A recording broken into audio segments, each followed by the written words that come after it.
are listening to the AOTA podcast. Here is your host, Matt Brandenburg. Our presenting sponsor for the AOTA podcast is New York University Steinhardt's Department of Occupational Therapy. All right. Today we are joined by Maggie Deforge. Maggie, thank you so much for being on the show, for taking time to share your knowledge and your expertise with us. Sego, Matt. Dr. Maggie Deforge Yonkyats Ganyakahaga Niwagon Watsyoda. My name's Dr. Maggie Connors Deforge. My nation is Ganyakahaga, which is better known as Mohawk. I actually recently moved back to my ancestral lands to raise my family and start an OT department here in our tribal health clinic. So I'm really excited to be talking to you from here in New York. Nyawagoa for having me, and I'm happy to be chatting with you today. Yeah, thank you so much. I'm excited to have a conversation, to learn about what you're doing in New York, about your involvement in the group Occupational Therapy for Native Americans, which you are actually the chair of. Can you tell us about this organization? Yeah, absolutely. Occupational Therapy for Native Americans, or OTNA, was started in, I think, 1994 by Dr. LaVon Fox of the Turtle Mountain Band of Chippewa. I was actually just looking at her bio in preparation for talking to you about this and realized that she's been an OT practitioner pretty much since I was born. So she's a legend. Wow, yeah. Yeah. So she created the group, and it was originally called the Network of Native American Practitioners, and NAP. Her goal was to advocate for Native Americans with disabilities. So now we're called OTNA. We're part of the Multicultural Diversity and Inclusion Network, or the MDI Network, which is a consortium made up of multiple independent advocacy groups. And we're all supporting a specific cultural community.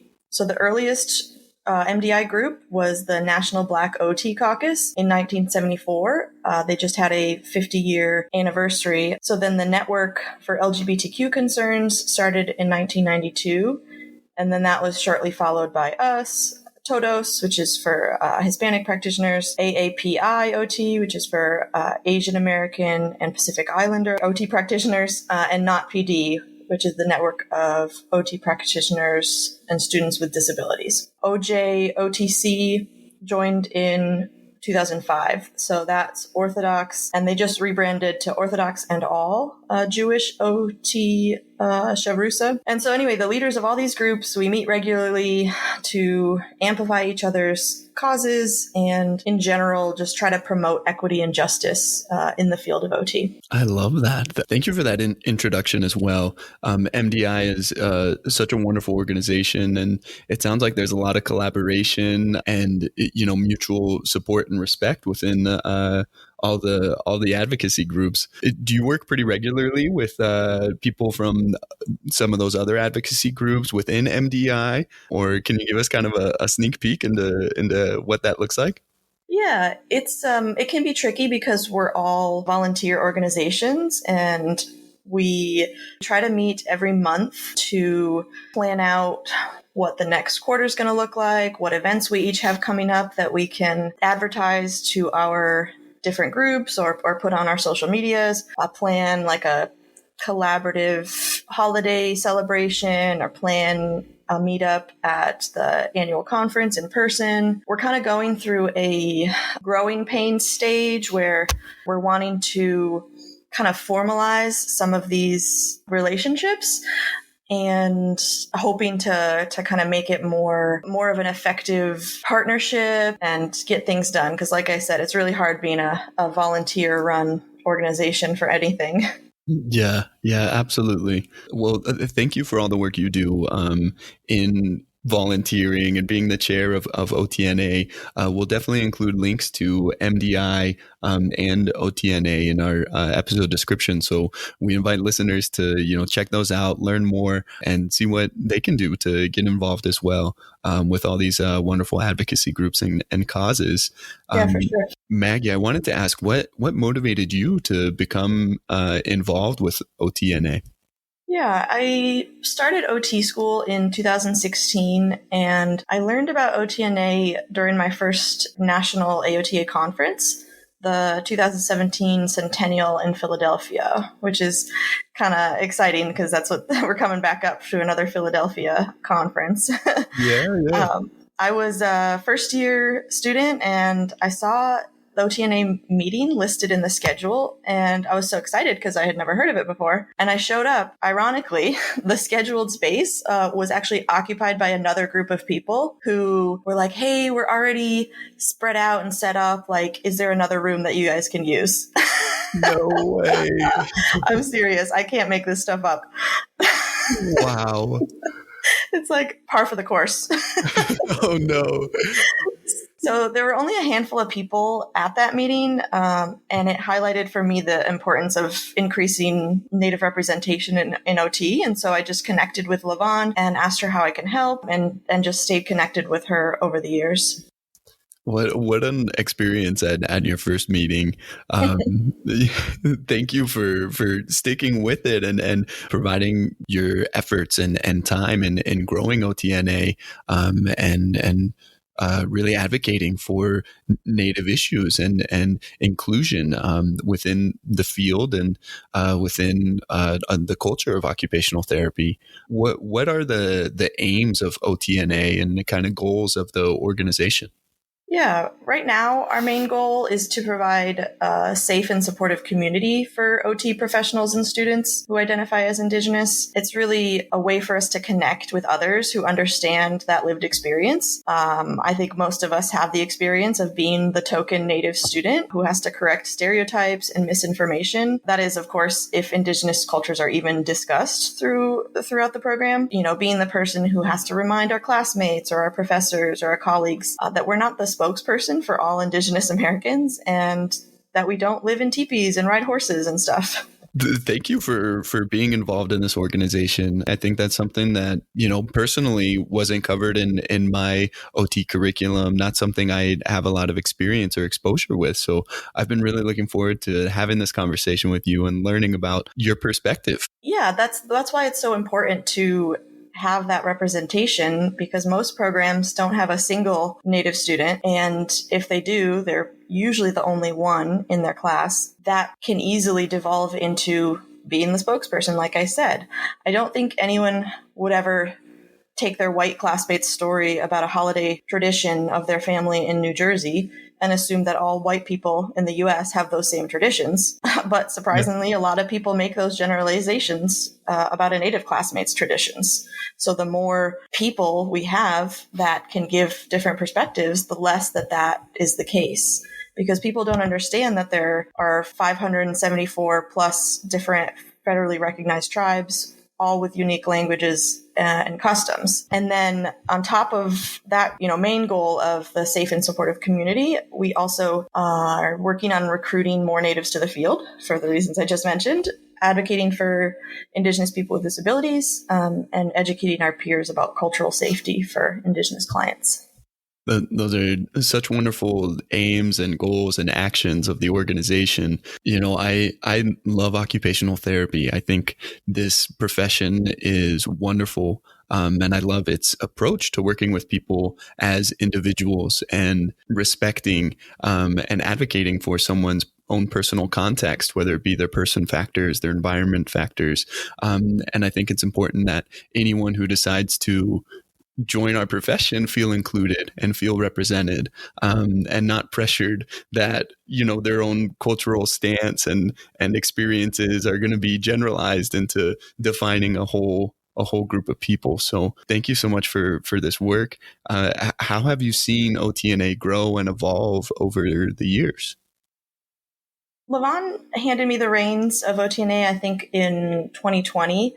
Because she was focusing on developing a master's in education program that was focusing on decolonizing and deconstructing the educational system and also embedding Indigenous values and beliefs into it. Like, I'm telling you, I told you she's a legend. Yeah, she sounds amazing. So anyway, I had just graduated from OT school the year before. I didn't have any kids yet, and I was full of optimism and ideas for OTNA. And so she said, "Hey, do you want to take over and be in charge?" And I said, "Absolutely." So I started keeping a virtual membership list and tracking who was working with primarily Indigenous clients, who was willing to accept a level 2 fieldwork student, stuff like that. And then I established an e-board and recruited more people to become leaders. Right now, we now have a mentorship chair, Bianca, who has been matching mentors and providing logistical support to them for the last 3 years. We have an educational liaison, Tommy, who's always finding and forwarding continuing ed opportunities to the members. He also really wants to make connections with tribal colleges and universities to talk about creating OT programs or at least an intro to OT class or something. And yeah, those two have been helping me with OTNA for a few years now, and they're awesome. Two others we have, Chaya and Carnell. They're focused on monthly newsletters to keep people connected and engaged and recruiting Native students to apply to OT and OTA programs. That's amazing. It really does take an all-star team to grow any organization, and I'm glad you're able to shout them out and highlight some of the valuable resources that OTNA provides in terms of mentorship, education, establishing community partnerships. Yeah, I'm finally starting the paperwork to get us established as a nonprofit. I'm not going to lie, it's been something that I've wanted to do for years, but my own executive dysfunction has gotten in the way. So I'm crossing my fingers that this is the year for us.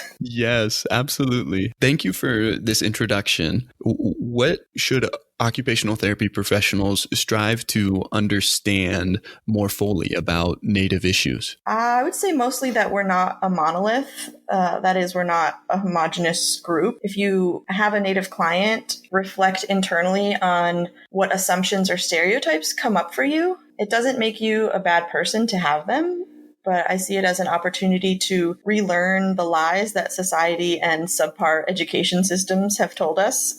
And, because we don't know better until we know better, and then we can do better. Yeah, absolutely. That's such a great point. I think every practitioner has implicit bias just ingrained in how we've been raised, in the environments we've grown up in, and our own personal lack of knowledge in certain areas. So I think it's so important to have an open mind and be a true critical thinker in all aspects of care as a practitioner. But also, I want to stress that to not make the client be the one to re-educate you. And I know, it needs to be said, because when I moved back near my reservation this summer, my new PCP asked me to educate them on why Native mascots are harmful, because she thought that we were honoring. And I was so mad that she didn't even consider the power dynamics at play with me being her patient, and how uncomfortable and upset it can make someone to have to debate their basic humanity with someone who doesn't really have an equal amount of emotional skin in the game and just probably sees it as an educational debate. Since I'm used to having these conversations in my various advocacy roles, I did end up providing her some education and some resources where she could learn more. But I also told her in no uncertain terms that what she was asking of me was incredibly inappropriate. And it's just painful to think about the fact that she's been practicing within 30 minutes of my reservation for years, and who knows how often she's committing microaggressions and decreasing her patients' comfort in accessing care. Well, what are some recommendations of resources or approaches that practitioners could take to educate themselves and prepare themselves to, avoid that type of assumption and bias? I would say check our website. I've got a talk recorded there. I've got links to different resources, or even just, Google is amazing. You can, if she had this question of, hey, I don't understand why some people are bothered by this, you can easily go to Google and see those perspectives. I mean, of course, it runs the risk of finding 100 articles that say it's harmful and then one that says it's not, or that it's not that big of a deal, and then going with that one. But at least it's the options and the education are there for you if you're engaging with it critically. Yeah. Yeah, that's a wonderful recommendation. And hopefully our OT practitioners can apply our principles of, holistic care, of individualized care, and also our knowledge of evidence and what makes good evidence to find reliable sources like the OTNA website and really respect and internalize that type of learning. Yeah. And the other thing I wanted to say about that is that you can't assume that someone who identifies as Indigenous will hold a particular set of values because, as I just said, we're not homogenous. But it's not even possible within one tribe, one generation in one tribe, or even one family in one tribe to assume that anyone holds similar views to each other. I have 5 siblings. And we all have the same parents, grew up in the same household, but we all have really different relationships with our Native identity. And for most of us, it's changed significantly throughout our lives. It can be hard to know if or how to bring up this aspect of identity with our clients. But I think a starting point is practitioners knowing about the complicated and traumatic history of Indigenous people, understanding how our health is not just a result of individual choices and how it's been impacted by government policies that are literally intended to kill us or at the very least destroy our sense of self. If you have a client that you found out is Native, don't tokenize or fetishize by saying something like, oh, that's so cool. I've always had respect for blah, blah, blah. People are well-intentioned when they say that, but you don't know that person's relationship with their identity because it's more complicated than just are you or aren't you Native. There could be any combination of pride or love or fear or shame or anger, rejection, connection, uncertainty, embarrassment. All those reasons people might choose carefully when and where or if they discuss that part of their identity. Yeah, thank you for reiterating that for us and sharing that valuable piece of information. Could you maybe give an example now of how a practitioner could better approach care in that situation? What would be, the most appropriate types of questions to ask that really emphasize, someone's own identity and personal values? Yeah, I'm not going to give too much away because I have a workshop at the conference coming up based on this topic. I think my best advice when it comes to any identity that's different from what you have experienced firsthand is to approach it in a way that leaves the door open for a respectful discussion, but it doesn't force someone to walk through that door to talk about something that either may not actually be relevant to their healthcare needs or might actually be actively painful or uncomfortable. So you could say something like, has any part of your identity been a barrier to things you want and need to do in your life? Has any part of your identity been a support? Because we have to emphasize that, yes, there's a lot of intergenerational trauma, and there's also a lot of intergenerational resilience, highlighting that too as a valid part of something that could be supporting them in their life. Or if it comes up specifically that, they share that they are Native American, you could say, does that part of your identity play any part in the things you want and need to do in your life? So like I said, I'm not going to give too much away. I have a conference workshop on the Thursday of AOTA conference this coming year. Wonderful. Well, I hope all our listeners can attend that workshop.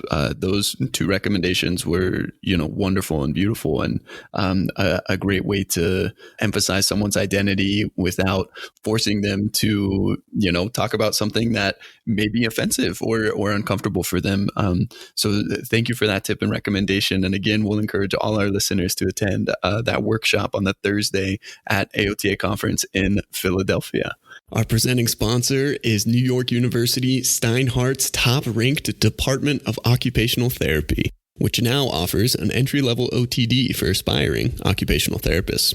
NYU additionally offers advanced degrees for practicing therapists that can be completed in person or online. Study and work with leading educators, researchers, and master clinicians in the vibrant setting of New York City, and have access to a diverse patient population and extensive healthcare system. Learn to deliver exceptional patient care, or deepen your knowledge and practice as you focus on applied scientific inquiry and clinical areas such as pediatrics, developmental disabilities, mental health, and assistive rehabilitation technologies. Take the next step by visiting steinhardt.nyu.edu to learn more. Maggie, you've done previous research. Your Doctor of Occupational Therapy research paper was titled Supports and Barriers to Entering the OT Profession, Native American Perspectives. Can you introduce us to this? How was your research designed, and what was your experience in bringing attention to this topic? Yeah, so I ended up doing a mixed methods study because I wanted to experience both quantitative and qualitative analysis while I had professors as mentors and to walk me through it. And it was healing in a lot of ways to reach these students and hear that their stories were often pretty similar to mine. I know that can be frowned upon in Western science to be so close to a topic. There are concerns about objectivity, blah, blah, blah. But I would say indigenous methodologies are more about honoring self-knowing, which comes from lived experience and believing that knowledge is created in relationships with people and in everything that we interact with in our environment. So the idea of separating myself entirely from the research wouldn't honor my cultural experience because after all, I believe that there are no occupations without culture. But my professors were really supportive of my research, which I was grateful for. Because based on some of the stories I heard from my participants in this study, their stories about discrimination in their programs, I was definitely lucky with the program and the professors I got.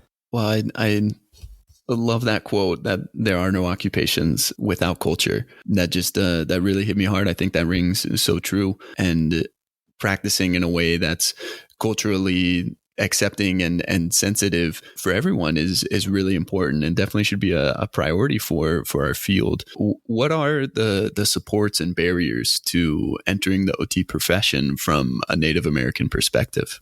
Well, obviously the people I interviewed were at that time students already enrolled in programs. So my research didn't really capture barriers that fully prevented students from attending. So a bit of a caveat and area for future research there. But from what I found, the main barriers were financial concerns, lack of mentors and role models, family responsibilities, and the distance that can be required to travel to and attend a program. Some of the supports were having a prior interest in the medical field, having mentors and shadowing opportunities. I think it's notable that 7 of the 9 people were able to find mentors and shadowing opportunities. And I think that speaks to the fact that, yes, they made it. They were enrolled, and this was a very supportive part of it. Oh, I forgot another barrier, invisibility within the program and the extra emotional and intellectual labor that Native students must perform as a result, which calls back to that early conversation we had about being the token student, etc. I found that mentors and the access to shadowing may have the ability to make or break someone's journey to becoming an OT practitioners, because it was mentioned both in the context of having it was a significant support and then not having it was also a barrier. The people who mentioned not having it, they had enough other supports that they could overcome that barrier. But I imagine if, you don't have a mentor, you don't have the ability to shadow, and you don't have other supports that could really prevent you from getting there. Yeah, absolutely. Mentorship is so important for students, clinicians alike. How would you recommend the profession begin to address some of these barriers to entry for Native Americans?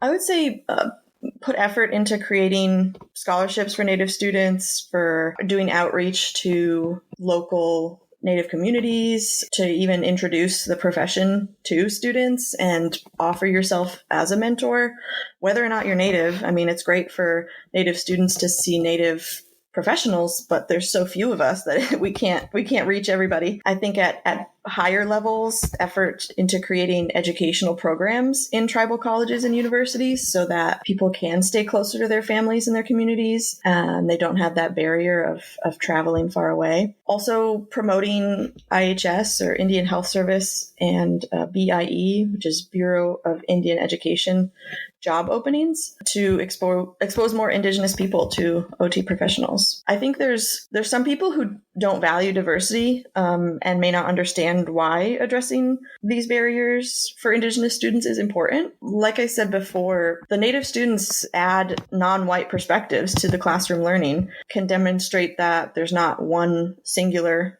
Native and let alone minority perspective. There's the risk of other minority students being tokenized and having things generalized based on their opinions and experience. Yeah, adding complex perspectives of any sort of minoritized group is going to enhance all the students in that program and all the practitioners that they interact with, their ability to treat non-white clients. And then if we have more of us entering the profession, they might pursue research that addresses Indigenous health disparities from an OT perspective. And then, we're always looking for ways to solidify the need for and role of OT. And so that's just, broadening our scope and solidifying our position. Increased numbers of practitioners and research might inspire these future generations to pursue OT as a career. Absolutely. There's so much that can be done within the profession. And I think you illustrate and explain the value of advocacy and increasing diversity and increasing accessibility, what it can do for the profession as a whole and for, individual practitioners and individual communities.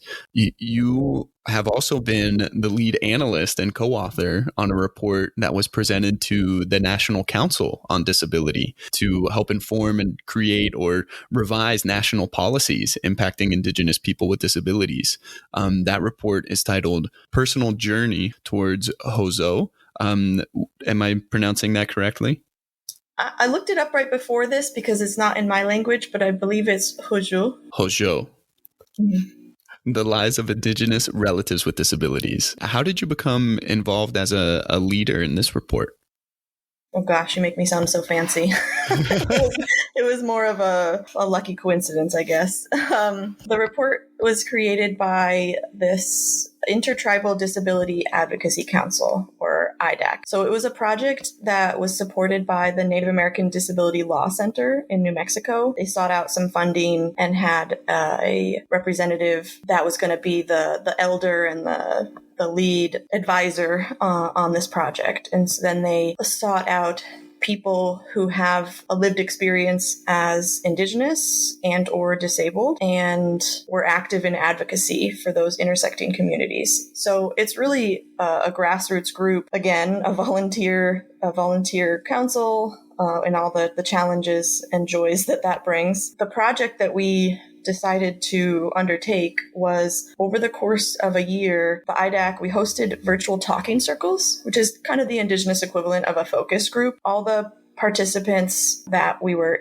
talking to, and actually all the IDAC council members, all identified as Indigenous and disabled in some way. So we got them together and asked them three main questions. What challenges and barriers do you experience that hinder your quality of life?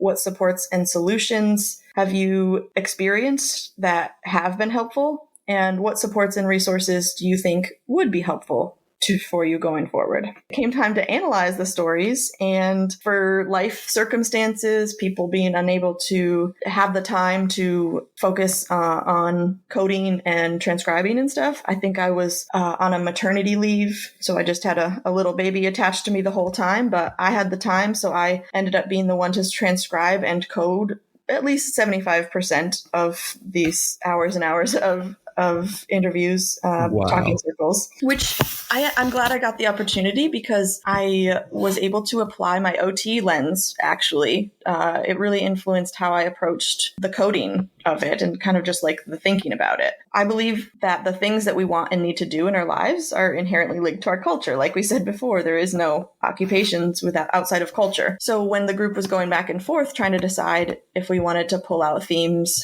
related to certain resources or kind of tally the amount of times a certain resource came up or certain services, or I said, I think we should ask ourselves, number one, what are participants telling us they don't have sufficient access to or participation in or performance of? And then number two, what is getting in the way of them accessing that area of life? Because ultimately we wanted to find out the barriers and what supports could be in place to overcome those barriers.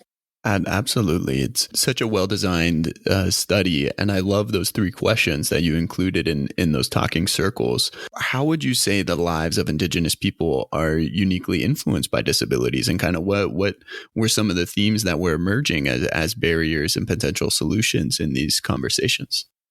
The common factors that really play a part in the fragmentation and the isolation of Indigenous people with disabilities, number one, historical trauma, which led to geographic displacement and isolation. The fact that there is so much cultural and linguistic diversity, external stereotypes and perceptions, economic disparities, government policies, limited resources, and lack of infrastructure. We have unique legal issues because we have a political designation as sovereign nations that have government to government relations with the US government. In theory, ideally. Obviously, it doesn't always end up that way. We also have service delivery challenges, both for those geographic reasons and also political reasons, and incredible underfunding of Indian health services.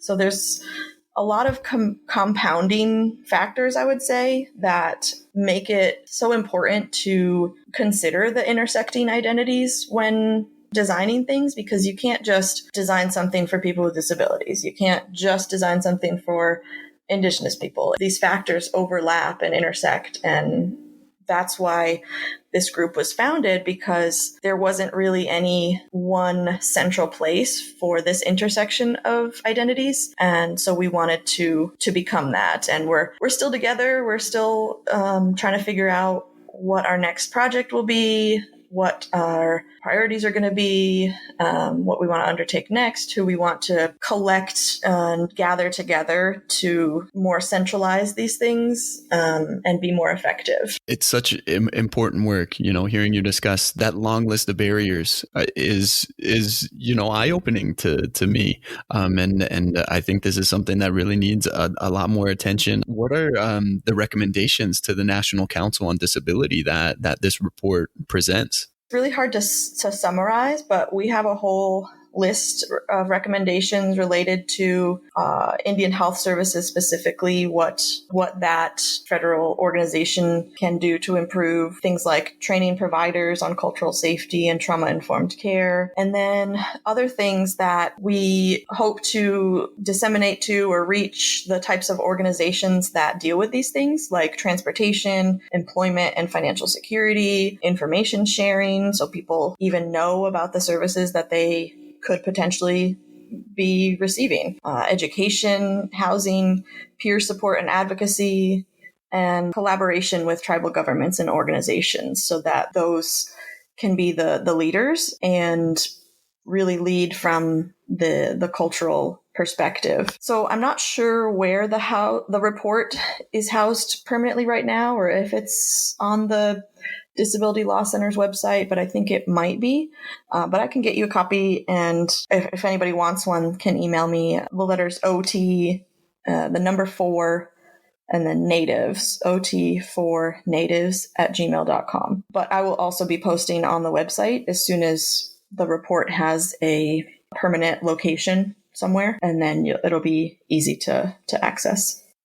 Wonderful. Thank you so much, Maggie. I know you mentioned that Hojo is not your language, and it is mentioned in the report. I wanted to ask a little bit about Hojo, kind of what is it and what principles of it does this report really emphasize? So from what the fellow council members who are Diné, which is the Diné or Navajo, at least 2 of the council members were from this nation, and it's in their language, in the Diné language. And it's the principle of beauty and seeking, establishing, achieving harmony. The Diné believe that all living things and creatures live in harmony, and that achieving harmony begins with internal harmony in your own self, establishing holistic wellness, which encompasses spiritual, emotional, mental, and physical healing and acceptance. I think a barrier that we found, I don't know if I'd say a lot, but at least enough to be noted, was some stigma associated with disability, and that getting in the way of people seeking out services or seeking out a diagnosis. And so I think it begins with that concept of internal harmony and acceptance, and then using that to be a peer support person or advocate for other people in your community, and then just kind of building out from there. Yeah. I love that emphasis on holistic wellness. Thank you for giving us some insight into that approach. What are some recommendations that you would give practitioners to encourage culturally safe practice? I'm so glad you used the phrase culturally safe. I see a lot more people now using that phrase as it has evolved from kind of cultural competence, which kind of assumes that there's a set amount of things that you can learn to reach a point of competence and et cetera. And then it has shifted to cultural humility, which is self-reflecting, and you learn about other people's culture, but you also start with an examination of your own beliefs and identities. But what I love about the concept of cultural safety is that it moves beyond this sensitivity to beyond this awareness of just a cultural difference. And it analyzes power imbalances, it analyzes discrimination, and it analyzes the lasting effects of colonization on social, economic, political, and health inequities. So it can be kind of intimidating. It's funny. It's making me think of a meeting I was just in with that was brought together by AOTA, asking us to share what priorities for the field of OT and for AOTA moving forward to inform the next strategic plan. And I remember somebody saying, we have to be able to have these hard conversations. You know, we have to be able to engage with people and have the hard conversations. And I said, I want to go a little bit further and say these conversations shouldn't be hard. Like, they should be treating everyone with respect and understanding the context that people come from, and not bringing any sort of shame or defensiveness into it. I think that's what makes it hard. And I think until the conversations become less quote unquote hard, that we're gonna be struggling. It moves beyond this more concrete or surface level idea of, okay, so I'm reflecting on the fact that I grew up with this set of religious beliefs and you grew up with that set, and both are okay, and just moving on. And it really asks you to think about, did one of those religions historically oppress the other religion? Or if in your geographic area, one of those religions tends to be protected while the other is persecuted, or whether one of those religions makes it easier or harder to obtain housing or employment, etc. So obviously I'm using religion as like just one aspect of a culture, but I would say that this idea of the lasting effects of colonization on inequities is really central to this safety. And it was actually highlighted for me last month. An OT practitioner was using the word tribe in her business and marketing materials. And I reached out to her on behalf of OTNA and asked her to stop using the word. She initially declined, stating that the definition of tribe she was using was, quote, a close-knit group of people with shared interest and goals. And so I replied and said that, you know, you can justify and claim to be using whatever definition you want, but using the word tribe in this country outside of Indigenous context is disrespectful, and it contributes to the erasure of Indigenous people, our sovereignty and identity, because tribe is a political identity that was forced upon us by a government that wanted us dead, you know, full stop. I shared an article with her that explained it in depth, and again, explicitly asked her to stop using a term that could cause psychological harm to the children she said she wanted to help. She doubled down and wrote a 5-paragraph essay on why she should be allowed to use it. And kind of like I was referencing before, if you can find 100 articles that say one thing and then one that says the opposite, and you latch onto that one, it seems that's what she was doing. But prioritizing the sunk cost of business and marketing materials and the challenge of changing those things to, you know, become more culturally safe just wasn't what she was going to choose. And so I was heated, very heated, and I put it all over social media. And I was like, can you believe this? And everybody that responded was like, this is ridiculous. I can't fathom how somebody could continue even after the education you gave them, could double down, and etc. So eventually she did change the name, not for the right reasons, but at least it's changed. I remember when I was posting about it, I said, honestly, I hope for the day that OTNA is obsolete, that we're not necessary. Because that would mean that our members, the students and practitioners and researchers, that we feel safe in every setting that we're in, that at every table that we're at, we feel like our clients are safe. And until that's the case, OTNA is needed and it's really important. Yeah, absolutely. Feeling safe, feeling valued, feeling understood and appreciated is important for everyone within our profession. I'm sorry to hear about that experience. And I just have so much respect for you and for OTNA for taking the steps to educate and to help and uplift. Unfortunately, not everyone is going to be open to that type of education unless, they see how it's tied to their own personal value and personal gain. And, exactly. Unless there's pressure and it's really, publicized. I didn't want to take it to that point. If she had changed it, even after the second email, I think I would have left it as is and just said, thank you. But the doubling down twice is what really sent me over the edge. Yeah, understandably so. How can practitioners contribute to the mission of OTNA and helping to raise more awareness and education and to promote culturally safe practice?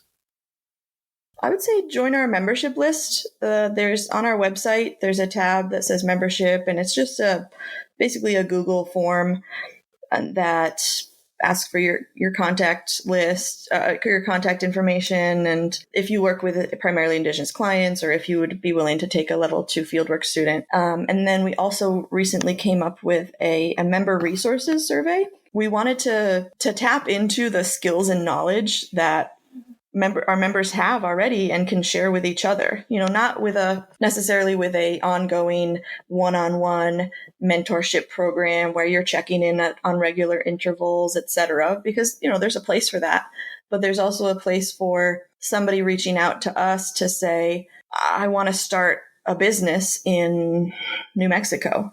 Do you know anybody who could answer some questions for me? And so then we'd go to our survey results and reach out to somebody who might have said that they have knowledge of starting a business and say, hey, would you be willing to chat with this person? And just really connecting people, whether that's, starting a business, creating a CEU course, writing a curriculum, managing a rehab department, etc.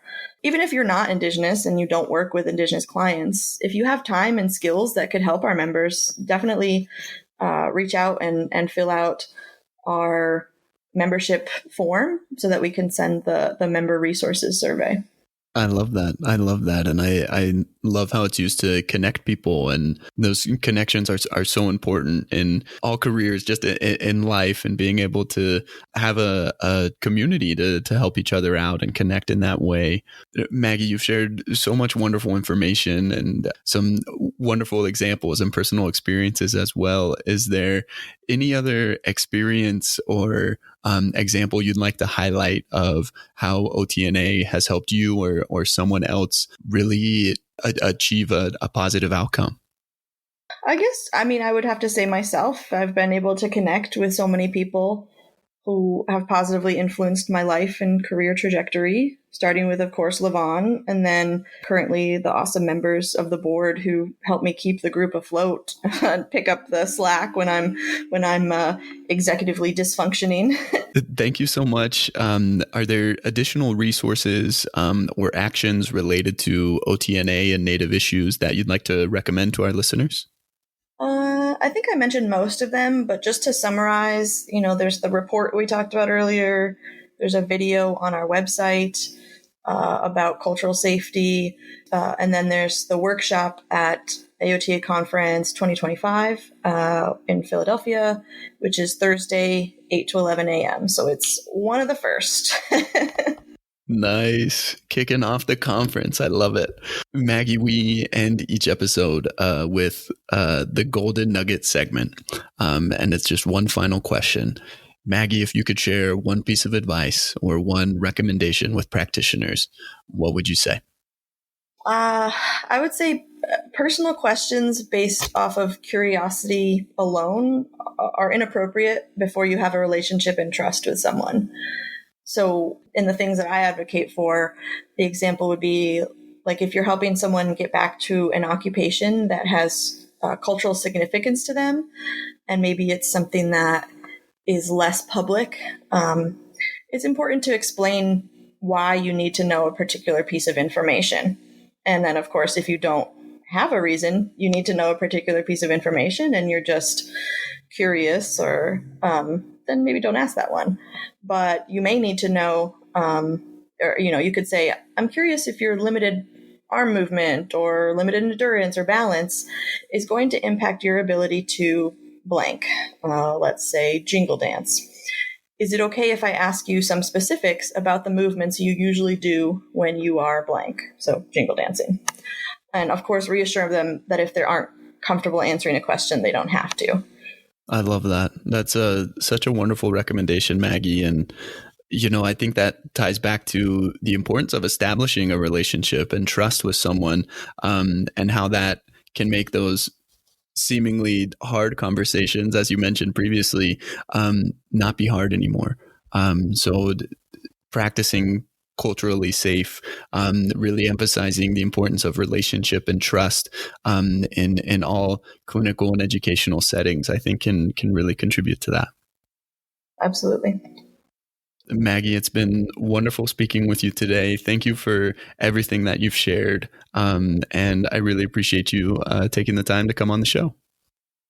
Yeah, thank you. Thank you, listener, for tuning in. And thank you to NYU Steinhardt Program in Occupational Therapy for sponsoring this episode. Thanks for listening to the AOTA podcast. Tune in again next time.